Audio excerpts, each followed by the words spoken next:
आज होती संकष्ट चतुर्थी, तर सकाळी सकाळी छान अशी रांगोळी काढून घेतली, तुळशीची पूजा केली आणि इथे सकाळी सकाळीचं ऊन पाहू शकतात, खूप कडक असं पडलेलं आहे. पाऊस आता गेल्यामध्ये जमा झालेला आहे आणि एकदम कडक उन्हाळ्याला सुरुवात झालेली आहे. खरं तर आता हिवाळा आहे, पण सध्याला ऊन एवढं कडक पडतंय दुपारच्या वेळेत की काय विचारूच नका. छान अशी देवपूजा वगैरे केली आणि आमच्या दोघांचा उपवास असल्यामुळे मुलांसाठी आज मी आप्पे बनवले होते. तर नारळाची चटणी, आप्पे असं त्यांच्या टिफिनमध्ये दिलं दोघांनाही. त्यानंतर आमच्यासाठी मी इथे फ्रूट्स वगैरे कट करून घेतले होते दोघांसाठी. त्यानंतर मावची तयारी वगैरे केली.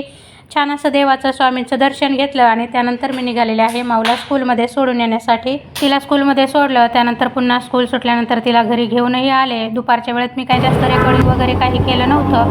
तर हा जो टायमिंग आहे तो आहे संध्याकाळचा, जवळपास 5 वाजलेले होते आणि स्वयंपाकाला आज मी थोडीशी लवकरच सुरुवात केली होती, कारण संध्याकाळी आम्हाला गणपती बाप्पाच्या मंदिरात जायचं होतं. सुरुवातीला मी मूग डाळ थोडी वेळ पाण्यात भिजवून ठेवली होती. त्यानंतर भोपळा आणि मूग डाळ असं कुकरला लावून शिट्टी करून घेतली. थोडासा तांदूळ पण त्यामध्ये शिजवून घेतला आणि सुरुवातीला भेंडीची भाजी वगैरे बनवून घेतली. भोपळा डाळ शिजल्यानंतर त्याला फोडणी वगैरे करून घेतली, चपाती वगैरे बनवली आणि त्यानंतर आम्ही इथे गणपती बाप्पाच्या मंदिरामध्ये येऊन छान असं दर्शन घेतलं. त्यानंतर आम्ही घरी गेलो. घरामध्ये पण छान अशी संध्याकाळची आरती वगैरे करून घेतली सर्वांनी एकत्र मिळून. बाप्पांना नैवेद्य वगैरे दाखवला आणि त्यानंतर आम्ही सर्वांनी मिळून छान असं जेवण केलं. मिनी ब्लॉग आवडला असेल तर व्हिडिओला लाईक आणि चॅनलला सबस्क्राईब करायला विसरू नका. भेटूया पुन्हा एकदा अशाच छोट्याशा व्हिडिओमध्ये. तोपर्यंत सर्वांना गुड नाईट, शुभरात्री.